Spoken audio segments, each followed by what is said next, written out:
আমার আল্লাহ আদমকে ডাক দেয়, কয় আদম রে, আমি তোমার উপরে আমার আমানত খানা, আমার গ্রন্থখানা তোমার উপরে অবতীর্ণ করতে চাই।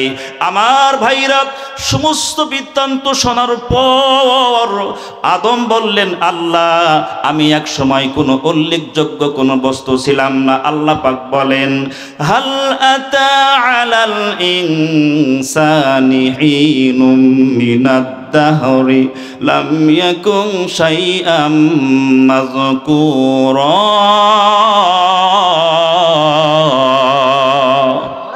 আমার ভাইরা, আমার বন্ধুগণ, আমার আপনার বাবা আল্লাহ রব্বুল আলামিনকে ডাক দা বললেন, আল্লাহ গো, এক সময় আমি কোনো উল্লেখযোগ্য কোনো বস্তু ছিলাম না, আমি ছিলাম পচা দুর্গন্ধ মাটি। আল্লাহ আমি ছিলাম জমিনের ভিতরে, সেইখান থেকে ফেরেশতাদের মাধ্যমে আমাকে আসমানে উঠাইলেন। আল্লাহ গো, আসমানে উঠানোর পর ফেরেশতাদের দ্বারা আমাকে সুন্দর অবয়ব করে আপনি বানাইলেন। ওগো আমার মালিক, শুধুমাত্র আমাকে ফেরেশতারাই বানাই নাই গো আল্লাহ, আপনার ওই কুদরতের হাত দিয়া, আপনার ওই দামি হাত দিয়া আপনি আমার মুখমণ্ডল খানা বানাইছেন। আল্লাহ গো, শুধুমাত্র আপনার হাত দিয়ে বানাই ক্ষান্ত হন নাই, হাজার হাজার লক্ষ লক্ষ কোটি কোটি ফেরেশতা দিয়ে আমাকে আপনি সংবর্ধনা জানাইছেন, সেজদা জানাইছেন। আল্লাহ গো, তারপরে আপনি আমাকে জান্নাতের মধ্যে জায়গা করে দিলেন। এতগুলো নিয়ামত পাওয়ার পর আমি কি করে আপনার হুকুম অমান্য করতে পারি? আমি আদম মনের আনন্দে কোরআনুল কারীম খানা গ্রহণ করে নিলাম। জোরে কান সুবহানাল্লাহ। কোরআন সুন্নাহর আলোচনা করা হয়, কোরআনুল কারীম তেলাওয়াত করা হয়, আল্লাহ পাকের কথা বলা হয়। আল্লাহর পয়গম্বর বলেছেন, ভাইরা আমার বন্ধুগণ, আল্লাহ পাক সেই জায়গাটাকে জান্নাতের বাগান বানায়া দেন। সুবহানাল্লাহ বলেন। তাহলে নবীজির ভাষ্য মতে বর্তমান যেখানে আমরা বসেছি এই জায়গাটা জান্নাতের বাগান। সুবহানাল্লাহ বলেন। আম গাছতলায় যদি গেলে আম পাওয়া যায়, জাম গাছতলায় গেলে যদি জাম পাওয়া যায়, ঠিক তদ্রূপভাবে কোরআন সুন্নাহর মাহফিলে গেলে আল্লাহ পাকের পক্ষ থেকে অগণিত রহমত আর বরকতের ভাগীদার হওয়া যায়। সুবহানাল্লাহ, সুবহানাল্লাহ। আমার ভাইরা, আমার বন্ধুগণ, আল্লাহ পাক রব্বুল আলামিন যে কোরআন হাকিম আমাদের সংবিধান আকারে বিশ্ব নবীজি জনাবে মুহাম্মদুর রাসূলুল্লাহ সাল্লাল্লাহু আলাইহি সাল্লামের প্রতি অবতীর্ণ করেছেন, নাজিল করেছেন, এটা আমাদের জন্য সংবিধান। শুরুতেই কিন্তু আল্লাহ পাক আমাদের উপর অবতীর্ণ করেন নাই। আল্লাহ পাক রব্বুল আলামিন বিভিন্ন মাখলুকের উপরে, বিভিন্ন সৃষ্টির উপরে আল্লাহ পাক কোরআন হাকিম অবতীর্ণ করতে চেয়েছিলেন। ঠিক না বা ঠিক? আল্লাহ পাক রব্বুল আলামিন এই আয়াতের মধ্যে বলেন, ইন্নাল্লাযীনা আমানু ওয়া আমিলুস সলিহাতি কানাত লাহুম জান্নাতুল ফিরদাউসি নুজুলা। আল্লাহু আকবার। ওয়া ক্বালা তাআলা ইন্না আরাদনাল আমানাতা আলাস সামাওয়াতি ওয়াল আরদি ওয়াল জিবাল।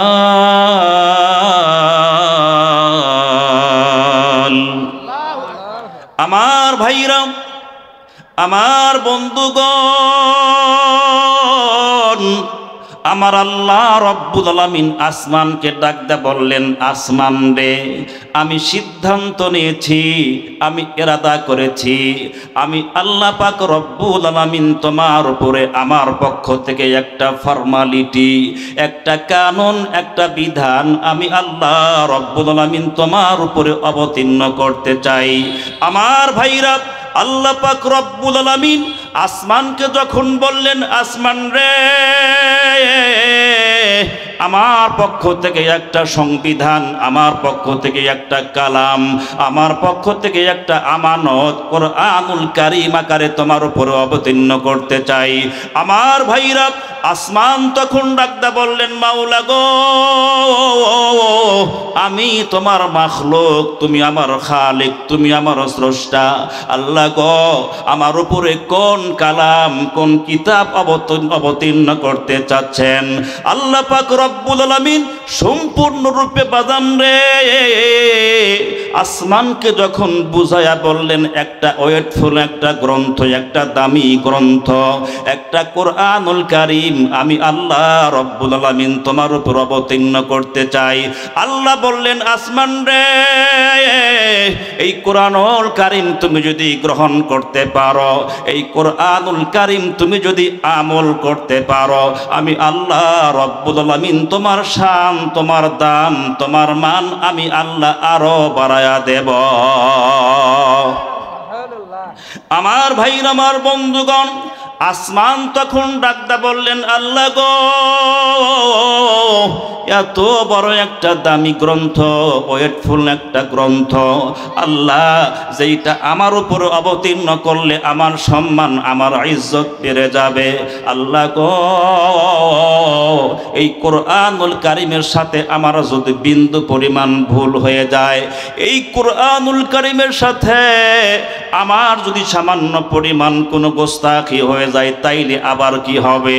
আল্লাহ পাক রব্বুল আলামিন তার কুদরতের জবান দ্বারা ডাকদা বলল, আসমান রে, এই কালামের সাথে, এই ফরমালিটির সাথে, এই আমানতের সাথে তোমার যদি বিন্দু পরিমাণ কোনো ভুল হয়, আমি আল্লাহ রব্বুল আলামিন তোমাকে শাস্তির আওতায় এনে আমি আল্লাহ তোমারে জাহান্নামের আসামি বানায়া দেব। আমার ভাইরা, আমার বন্ধুগণ, আসমান এই কথা শোনার পর আল্লাহ রব্বুল আলামিনকে ডাকদা বললে, মালিক গো, এত বড় দামি গ্রন্থ আমার উপরে আপনি নাজিল করবেন না গো আল্লাহ। এই কোরআনের সাথে, এই ফরমালিটির সাথে, এই আমানতের সাথে আমার যদি কোনো ভুল হয়, তাইলে আপনি আমাকে জাহান্নামের আসামি বানাবেন।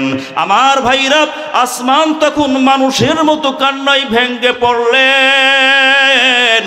আমার আল্লাহ রব্বুল আলামিন আসমানের কান্না দেখে ডাকদা বললেন, আসমান রে, তোমার কোনো চিন্তা নাই, তোমার কোনো টেনশন নাই, আমি আল্লাহ রব্বুল আলামিন বলে দিলাম, তুমি ইচ্ছা করলে কোরআনুল কারীম গ্রহণ করতে পারো, আবার ইচ্ছা করলে তুমি গ্রহণ নাও করতে পারো। জোরে কোন সুবহানাল্লাহ।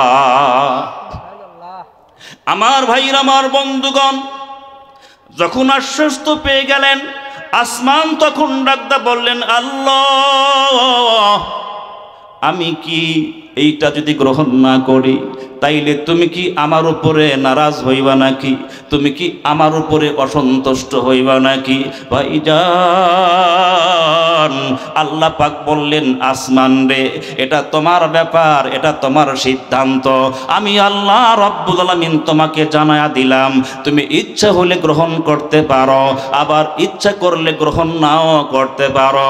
আমার ভাইরা, আমার বন্ধুগণ, আসমান তখন ডাকদা বললেন, আল্লাহ, আমি তাইলে এই কালাম, এই গ্রন্থ গ্রহণ করতে চাই না। জোরে কান মারহাবা। আল্লাহ পাক রব্বুল আলামিন এই কথাটাই এই আয়াতের মধ্যে বলতেছেন, ইন্না আরাদনাল আমানাতা আলাস সামাওয়াতি ওয়াল আরদি ওয়াল জিবাল।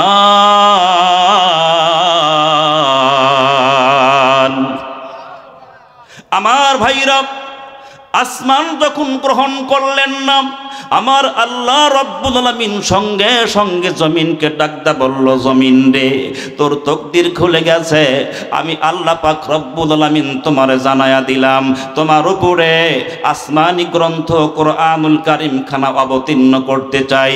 ভাই গো, আমার দিকে তাকান আমার বন্ধুগণ, আমি আপনাদের সামনে কোনো প্রকার বাম বানোয়াটি লম্প জম্প বক্তব্য দেওয়ার জন্য আসি নাই বাজান রে। আমার সামনে কোরআনুল কারীম খানা আছে ভাইজান, একটা কথাও কোনো বাজান বানোয়াটি কথা বলবো না। আল্লাহ পাক রব্বুল আলামিন আসমানকে ডাকদা বললো জমিনকে ডাকদা বললেন, জমিন রে আমি আল্লাহ রব্বুল আলামিন তোমার উপরে অবতীর্ণ করতে চাই আমার পক্ষ থেকে কালাম, আমার পক্ষ থেকে আমানত। আমার ভাইরা সমস্ত বৃত্তান্ত শোনার পর জমিন ও আমার বন্ধুগণ আসমানের মতো একই কায়দায় কান্নাকাটি করা শুরু করলেন। ভাই গো সংক্ষিপ্ত আকারে বাজান রে আপনাদেরকে একটু টাচ দিয়া যায় ভাইজান। আসমান যখন গ্রহণ করলেন না, একই কায়দায় জমিনও গ্রহণ করলেন না। আমার আল্লাহ রব্বুল আলামিন সঙ্গে সঙ্গে জাবালকে ডাক দিলেন। আমার ভাইরা আমার বন্ধুগণ, ইন্না আরাদনাল আমানাতা আলাস সামাওয়াতি ওয়াল আরদি ওয়াল জিবাল, তার মানে ভাই গো আমার আল্লাহ রব্বুল আলামিন জাবালকে ডাকতে বললেন, জাবাল রে আমি তোমার উপরে এই কোরআনুল কারীম খানা অবতীর্ণ চাই, কোরআনুল কারীম খানা নাজিল করতে চাই। আমার ভাইরা পাহাড় তখন ডাকতে বললেন, আল্লাহ আমার উপরে যে এই ওয়েটফুল একটা গ্রন্থ নাজিল করবেন। আমার ভাইরা আমার বন্ধুগণ একই কায়দায় পাহাড় তখন আমার বন্ধুগণ হেলা দোলা শুরু করে দিল। পাহাড় তখন বাজান রে চূড়ান্তভাবে ভূমিকম্প জিলজালা শুরু হয়ে গেল। আল্লাহ পাক রব্বুল আলামিন পাহাড়ের নড়াচড়া দেখার পর আল্লাহ বললেন, জাবাল রে তোর কোনো চিন্তা নাই, কোনো টেনশন নাই, ইচ্ছে করলে গ্রহণ করতে পারো, আবার ইচ্ছে করলে গ্রহণ নাও করতে পারো। জোরে কন মারহাবা, চিৎকার দিয়ে কন মারহাবা। আমার ভাইরা এই কথাটা আছে সূরা আহজাবের ভিতরে শেষ প্রান্তে আল্লাহ পাক বলেছেন, ইন্না আরাদনাল আমানাতা আলাস সামাওয়াতি ওয়াল আরদি ওয়াল জিবাল।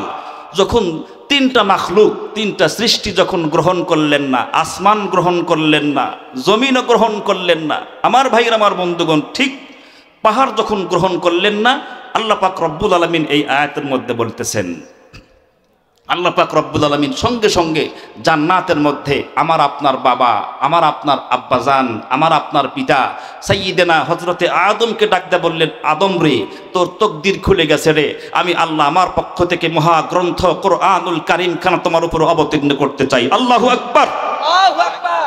আমার ভাইরা আমার বন্ধুগণ আমার দিকে তাকান। আল্লাহ পাক রব্বুল আলামিন যখন আদমকে ডাক দিলেন, সাইয়্যিদানা হযরতে আদম আলাইহিস সালাতু ওয়াস সালাম লাব্বাইক বলে সাড়া দিলেন। আমার ভাইরা আমার বন্ধুগণ তাহলে আমার আপনার আব্বা, আমার আপনার পিতা যখন গ্রহণ করলেন, আল্লাহ পাক রব্বুল আলামিন বললেন, ঠিক আছে আমি তোমার দাম বাড়ায়া দিলাম। সুবহানাল্লাহ বলেন, ওয়ালাকাদ কাররামনা বানি আদম। আল্লাহু আকবার, আল্লাহু আকবার। আমাদের কোনো দাম ছিল না, দাম বাড়াইছেন কে? আল্লাহ। সংক্ষিপ্ত আকারে টাচ দিয়ে যাই। আমার ভাইরা আমার বন্ধুগণ এই কোরআনুল কারীম আল্লাহ পাক নাজিল করেছেন রমজান মাসে। আল্লাহু আকবার বলেন। আপনাদের সমস্যা হচ্ছে, কোনো প্রকার কষ্ট হচ্ছে? আমার দিকে তাকান। আল্লাহ পাক রব্বুল আলামিন রমজানুল মুবারকে কোরআনে হাকিম অবতীর্ণ করেছেন, যার কারণে রমজান মাসের দাম আল্লাহ পাক বাড়ায়া দিয়েছেন। সুবহানাল্লাহ বলেন। শুধুমাত্র রমজান মাসে নাজিল করছেন তাই না, আল্লাহ পাক রব্বুল আলামিন একটা রাত্রিতে এই কোরআনে হাকিম অবতীর্ণ করেছেন। সেই রাত্রের দাম কম না বেশি?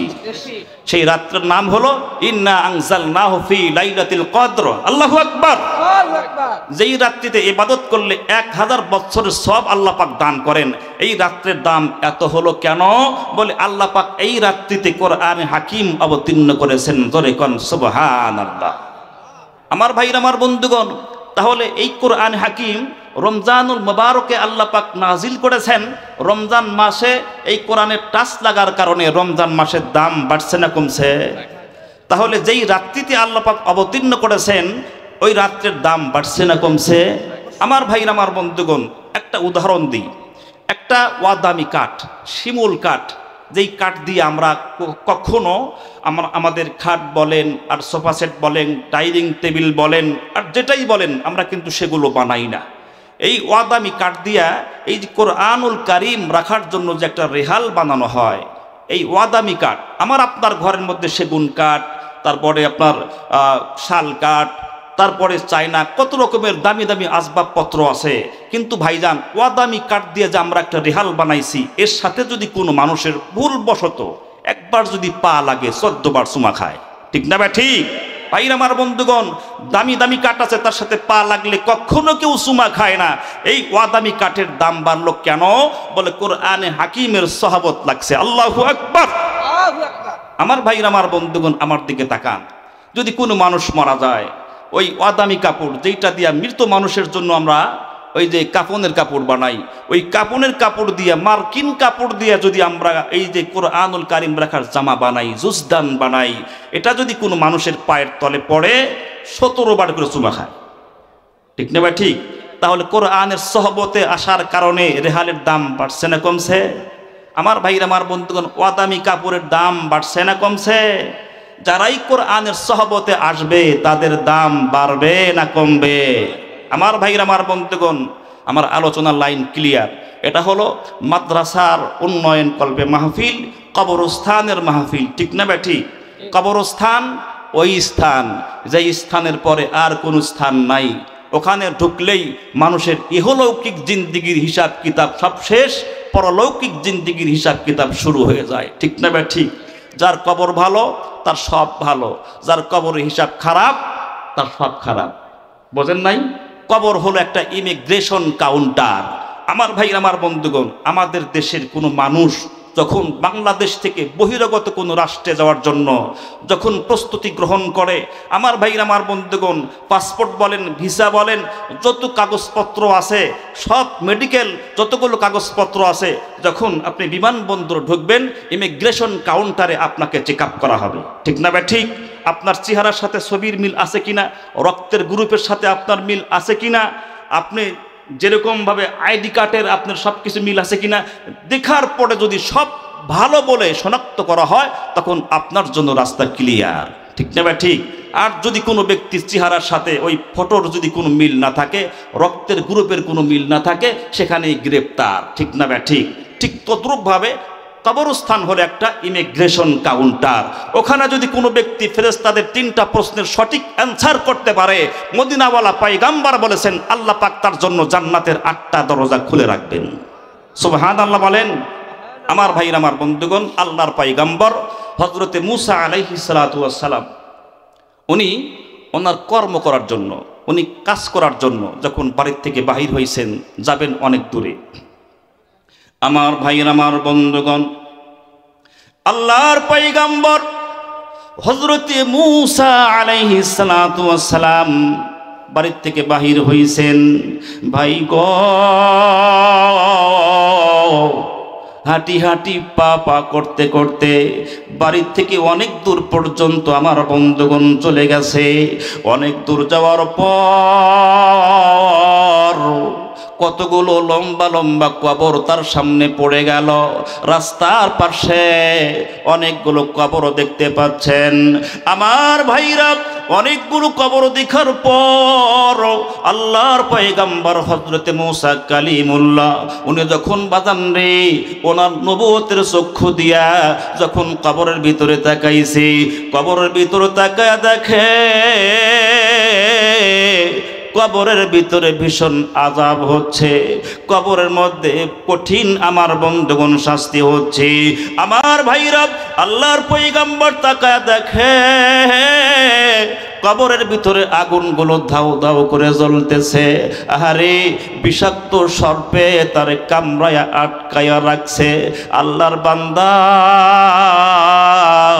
উনি চিৎকার করে করে কাঁদতেছেন। আমার ভাইরা, আল্লাহর পয়গাম্বর হযরতে মূসা আলাইহিস সালাতু ওয়াস সালাম এই দৃশ্য দেখার পরে উনি বাদান চলে গেছেন ওনার কর্মে, ওনার গন্তব্যস্থলে যখন চলে গেছে।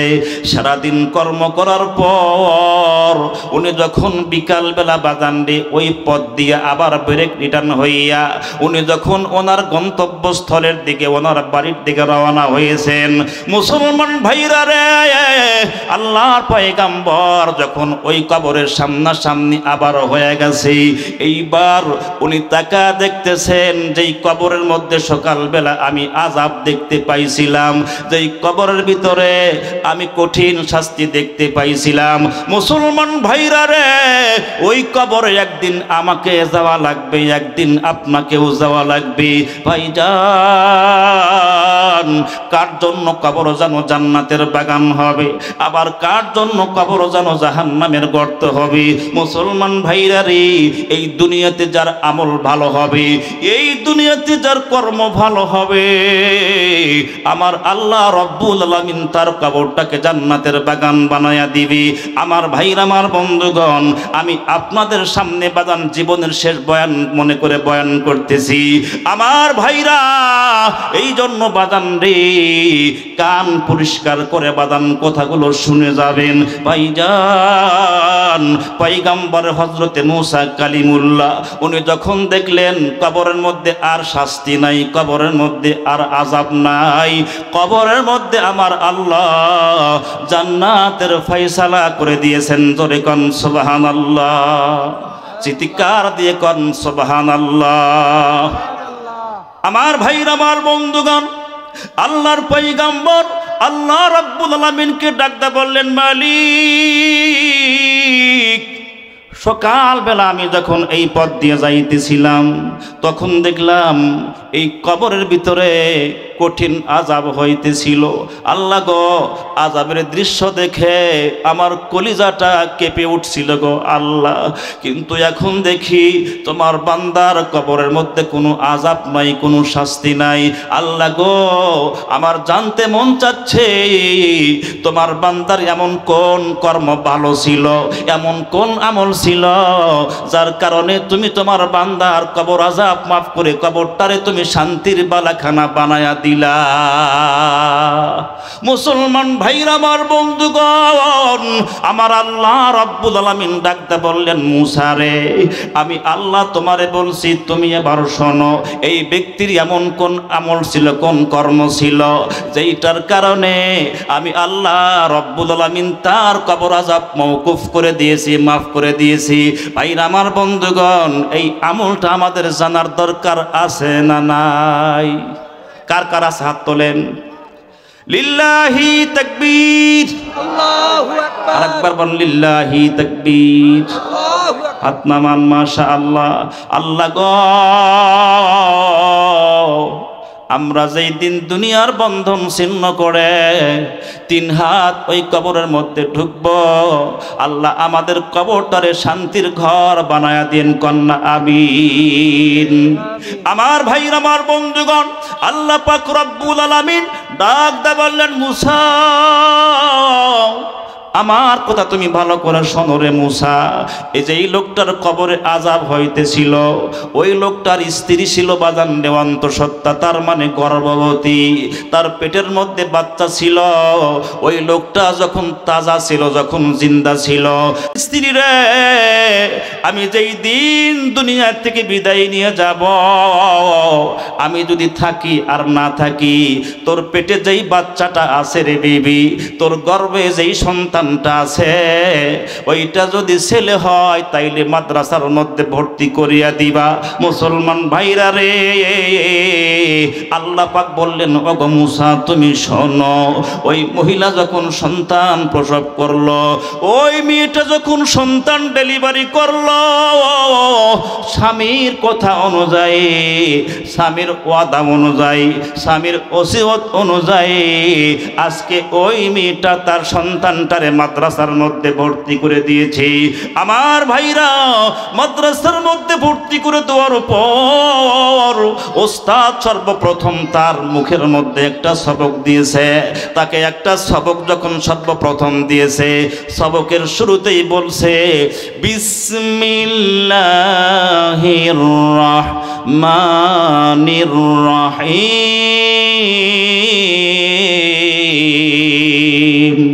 আল্লাহু আকবার।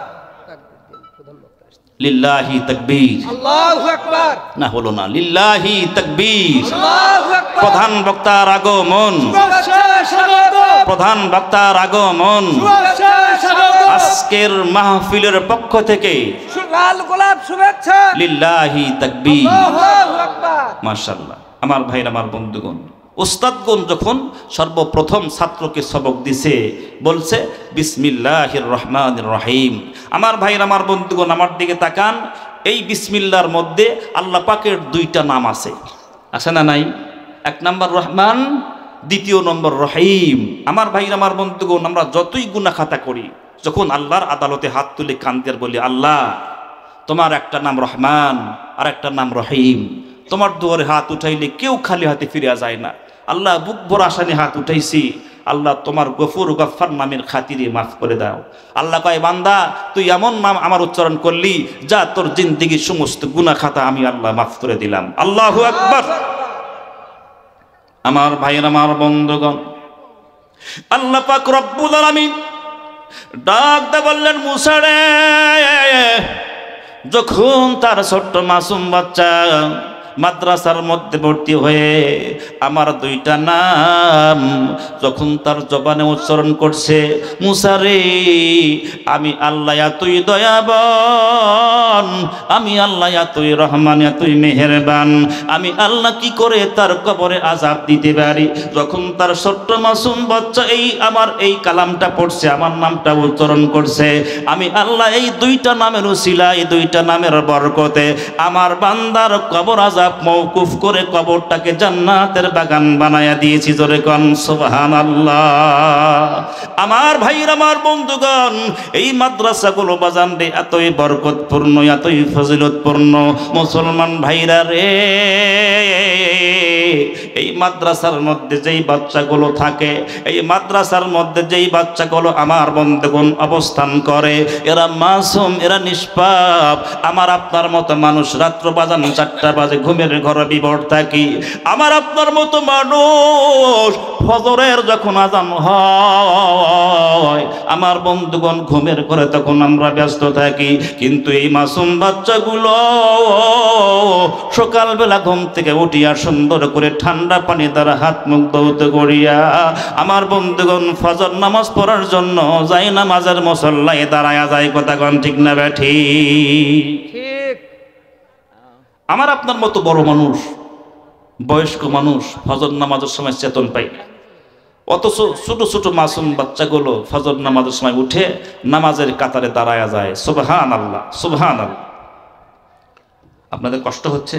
না, রাগ করতেছেন? আমার দিকে তাকান। আমার ভাইরা, এই সমস্ত মাদ্রাসার মধ্যে যেই ছাত্রগুলো আছে, এদের সম্মানে, এদের পদতলে আল্লাহ পাক রহমতের ফেরেশতাদের ডানাগুলো বিছায়া দেন। সুবহানাল্লাহ বলেন। তলবুল ইলম ছাত্রদের জন্য গর্তের পিপিলিকা, সাগরের মৎস্যগুলো আমার বন্ধুগণ দোয়া মাগফিরাত করতে থাকে। সুবহানাল্লাহ, সুবহানাল্লাহ। একটু কালেমা পড়ি, লা ইলাহা ইল্লাল্লাহ। এই পাশে যে লোকগুলো আছেন একটু দয়া করে পাশে আসেন, এই জায়গা আছে। লা ইলাহা ইল্লাল্লাহ, লা ইলাহা, জবানটা খোলেন, লা ইলাহা ইল্লাল্লাহ, লা ইলাহা। দিলে জবানে প্রভুর নাম জপিলে অন্তরে তোমার শান্তি মিলিবে। ইহকালে শান্তি, পরকালে মুক্তি দিবেন যিনি, তিনি আল্লাহ তাআলা। লা ইলাহা ইল্লাল্লাহ, লা ইলাহা ইল্লাল্লাহ। এতগুলো মানুষ লা ইলাহা ইল্লাল্লাহ। আল্লাহ তুমি দেখো কার চাপা দিয়ে তোমার নাম বের হয় না। লা ইলাহা ইল্লাল্লাহ, মহাব্বতে লা ইলাহা, ভালোবেসে লা ইলাহা, লা ইলাহা ইল্লাল্লাহু মুহাম্মাদুর রাসূলুল্লাহ। সকলেই পড়ি সাল্লাল্লাহু আলাইহি ওয়াসাল্লাম হয়ে যায়। সুবহানাল্লাহ বলেন। সুবহানাল্লাহ। আমার ভাইয়ের, আমার বন্ধুগণ, আল্লাহ পাকের বান্দা নিয়ত করেছেন আলেম ওলামাকে দাওয়াত করে খাওয়াবেন, কিন্তু ভাই গো অনেক দিন হয়ে যায় কোনো আলেমের সাক্ষাৎ উনি পান না। মনের মধ্যে বড় কষ্ট দুঃখ নিয়ে আমার বন্ধুগণ লোকটা একদিন দোকানের মধ্যে বসেছিলেন। আমার দিকে তাকান আমার বন্ধুগণ, এমন সময়ে তাকা দেখে মাদ্রাসার ছোট্ট ছোট্ট দুইটা বালক সন্তান, আরে মাথার মধ্যে টুপি, গায়ের মধ্যে সুন্নতি লেবাস পরিহিত বাচ্চা দুইটা আমার বন্ধুগণ রাস্তা দিয়ে মেঠো পথে হেঁটে হেঁটে যাইতেছে। আমার ভাইরা এই দৃশ্য দেখার পর দোকানদার এইবার ওই দুইটা বালক সন্তানকে ডাকতে বলল, বালক রে তোমরা একটু আমার কাছে আসো। ভাইজান দুইটা বালক সন্তান হাঁটি হাঁটি পা পা করে যখন দোকানদারের একদম নিকটবর্তী হয়ে গেছে, দোকানদার ডাকতে বলল, বাবাজিরা গো অনেক দিন হয়ে গেল আমি আলেমকে দাওয়াত করে খাবো কিন্তু পাই না, আমার তকদিরটা বড়ই খারাপ। তোমরা যদি মনে কিছু না নাও, আমি আলেম মনে করে আমি তোমাদেরকে একবেলা দাওয়াত করে খাওয়াবো, সুতরাং তোমরা আমার দাওয়াতটা গ্রহণ করো। আজকেই চলো যাই আমার বাসার মধ্যে দাওয়াত তোমরা খাইবা। মুসলমান ভাইরা রে, এই কথা শোনার পর দুইটা বালক সন্তান ডাকদা বলল, মুরব্বী আমাদের তো লজিং বাড়ি আছে, আমাদের তো জায়গির বাড়ি আছে, আমরা যদি আজকে আপনার বাড়িতে খাবার খাই তাহলে আমাদের জায়গির, আমাদের জাগিরদার, আমাদের লজিংদার তিনি আমাদের প্রতি ক্ষিপ্ত হয়ে যাবে। তার কারণ তারা আমাদের জন্য খানা তৈরি করছে, তাদের খানা নষ্ট হয়ে যাবে। কাকা গো যদি মনে কিছু না নেন আমরা আগামীকাল আপনার দাওয়াত খাইতে পারবো। জোরে কোন মারহাবা। মুসলমান ভাইরা রে, এইবার দোকানদার লোকটা আরে দুইটা বালকের দিকে তাকাইয়া ডাকতে বলল, ঠিক আছে তোমরা কিন্তু আগামীকাল জোহরের নামাজের সময় তোমরা আমার বাসায় দাওয়াত খাওয়ার জন্য আসবা। আমার ভাইরা পরের দিন দুপুর বেলা দুইটা বালক সন্তান দাওয়াত খাওয়ার উদ্দেশ্যে যখন দোকানদারের বাসার মধ্যে চলে গেল, ভাইরা রে দোকানদার দুইটা বালককে ডাকতে বলল, বালক রে আমার আব্বা মারা গেছে, আমার জন্মদাতা পিতা মারা গেছে, তাই আমার মনের মধ্যে বড় আশা, আমি তোমাদেরকে দাওয়াত খাওয়াইলাম, তোমরা আমার বাড়িতে খানা পিনা করলা, তোমরা একটু আমার আব্বার জন্য হাত তুলে আল্লাহর কাছে বলো, আমার আল্লাহ জানো আমার আব্বার কবর আযাব মাফ করে কবরটারে জান্নাতের বাগান বানায়া দেয়। জোরে কোন সুবহানাল্লাহ। আমার ভাইরা, আমার বন্ধুগণ, বাবা কত দামি দৌলত, বাবা কত দামি সম্পদ, এই দুনিয়াতে যার বাবা নাই তার মতো কাঙ্গাল, তার মতো অসহায় আর কেউ নাই। বাজান রে, বাংলাদেশের বিভিন্ন প্রান্তে বিভিন্ন দৃষ্টিকে যখন আমি ওয়াজ করার জন্য যাই, আরে আমার গর্ভধারিণী মা মাঝে মধ্যে ফোন দিয়া আমার খবরটা জানে, ও বেটা তুমি কোন জায়গায় আছো, তুমি কি ভালো আছো রে বেটা, তুমি কি সুস্থ আছো, তুমি কি ঠিক মতো তোমার গন্তব্যস্থানে পৌঁছে গেছো। আমার ভাইরা, আমার মা যখন আমারে ফোন দিয়া এই কথা জিগায়, আমার আব্বার কথা তখন আমার মনে হয়ে যায়, আমার আব্বা তো মারা গেছে রে বাবা, আজকে যদি আমার আব্বা থাকতো আমার আব্বাও তো ফোন করে আমার খবরটা নিত। আমার ভাইরা, আমার বন্ধুগণ, আব্বার দরদি সন্তান আমার ভাইরা রে ওই বালক সন্তান দুইটাকে ডাকতে বলল, বাবাজি বাবাজিরা, আমার আব্বা নাই, অনেক দিন হলো আমার আব্বা মারা গেছে। আমি তোমাদেরকে মনের মধ্যে আশা নিয়ে দাওয়াত করে খাওয়ালাম, তোমরা একটু হাত তুলে আল্লাহর কাছে দোয়া করো। আমার ভাইরা রে, ওই বালক সন্তান দুইটা হাত তুলে দোয়া করার পর ওনারা যখন আমার বন্ধুগণ বাসার থেকে বাহির হইয়া হাঁটি হাঁটি পা পা করে যখন মাদ্রাসার মধ্যে চলে গেল, ভাইজান এইদিকে রাত্রিবেলা যেই দোকানদার তাদেরকে দাওয়াত করে খাওয়াইলো, উনি বাজান স্বপ্ন দেখতেছেন যে লোকটা মারা গেছে। ধরে কোন কি হয়েছে? আমার ভাই আমার বন্ধুগণ, মানুষ যখন মারা যায় ওই লোকটা বুঝতে পারে না যে মারা গেছি। আমার বন্ধুগণ কোন সময় বুঝতে পারে? আমার দিকে তাকান, যখন লোকটা মারা যায়, আরে তার মা তার বাবা জমিনের মধ্যে আমার বন্ধুগণ গোলা কাটা কবুতরের ন্যায়, গোলা কাটা মুরগির ন্যায় ছটফট করে যখন কান্নাকাটি করতে থাকে আর চিল্লাইতে থাকে, চিৎকার মারতে থাকে, তখন ওই মুর্দা ব্যক্তি আমার বন্ধুগণ তার রুহটা তার বাবার পা ধরে কান্দে আর বলে, আব্বু গো তুমি কি জন্য কান্দ? এতগুলো মানুষ কেন বাসার মধ্যে আইছে, তোমরা কান্দো কেন? এই দেখো আমি তোমার কলিজার টুকরা সন্তান, আমি তো তোমার পায়ের কাছেই আছি। ভাই গো, এই কথা আমার বন্ধুগণ পৃথিবীর কোনো মানুষ শোনে না। আমার ভাইরা রে, মুর্দা ব্যক্তি বড় চিৎকার দিয়ে কান্দে আর কয়, আব্বা গো তোমরা কি জন্য কান্দ? আমি তোমার সন্তান, আমি তো তোমার কিনারেই আছি। ভাইজান সন্তান রে দেখেও না, সন্তানের কথাও বাপ শোনে না। আমার বন্ধুগণ, মুর্দা ব্যক্তির রূহ যখন তার মায়ের কিনারা গিয়া কান্দে, মা জমিনের মধ্যে কান্দে গো। কিন্তু বাজান রে, মা যখন কান্দে, সন্তান আমার বন্ধুগণ মাকে বারবার বলতে থাকে, মা গো এই যে আমি তোমার সন্তান, এই যে আমি তোমার আদরের বেটা, আমি তো তোমার কাছেই আছি। মা গো তুমি কি জন্য কান্দ? আমার কাছে খুলে বলো। আমার ভাইরা রে, ওই যে 5 বছরের মেয়ে আর আমার বন্ধুগণ 8 বছরের বালক সন্তান, তারা মাটির মধ্যে গোড়াগড়ি দিয়ে কান্দে। 5 বছরের মেয়েটা বাবার বুকের উপর পড়িয়া থাপড়াইতে থাকে আর কাঁদতে থাকে, আব্বু গো তুমি তো আমাদেরকে এতিম বানায়া চলিয়া গেলা।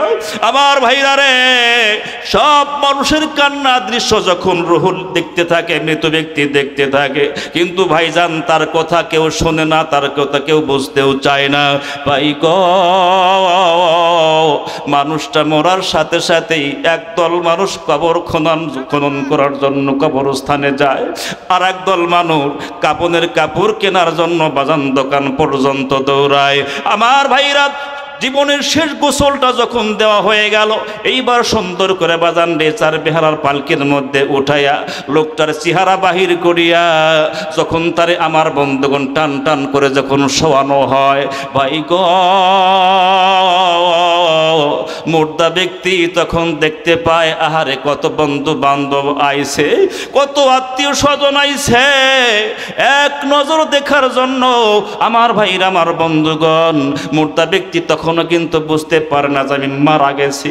যখন তারে চার বিহারার পালকির মধ্যে উঠায়া যখন 4 জনে আমার বন্ধুগণ চতুর্দিকে ধরিয়া যখন তারে আমার বন্ধুগণ পালকির মধ্যে উঠায়া যখন তারে কবরস্থানের দিকে যখন নিয়ে যায়, মুর্দা ব্যক্তি তখন কাঁদতে থাকে, আমার বাড়ি ঘর ছাড়িয়া, আমার বউ বাচ্চা ছাড়িয়া তোমরা আমারে কোথায় নিয়ে যাইতেছ? কোথায় তোমরা যাইতেছ? বাজান রে, যেই গাড়িটা আপনি ছাড়া কেউ ব্যবহার করার মতো কেউ ছিল না, সেই গাড়িটাও আপনার হাত ছাড়া হয়ে যাবে। যেই বাড়িটা কত রকমের আমার বন্ধুগণ প্ল্যান করে বানাইছেন, সেই বাড়িটাও আপনাকে ছাড়তে হবে। ভাই গো, যেই বিবি ছিল আপনার অত্যন্ত মহাব্বতের, ওই বিবিটাও আমার বন্ধুগণ অন্য জায়গায় আমার বন্ধুগণ বিবাহ বন্ধনে আবদ্ধ হয়ে যাবে। আমার ভাইয়ের, আমার বন্ধুগণ, যখন লোকটাকে কবরস্থানের ভিতর নামাইল, কবরস্থানের মধ্যে নামানোর পর সব মানুষ মিলিয়া যখন 3 মুষ্টি মাটি দেওয়া শুরু করলো, মিনহা খলাকনাকুম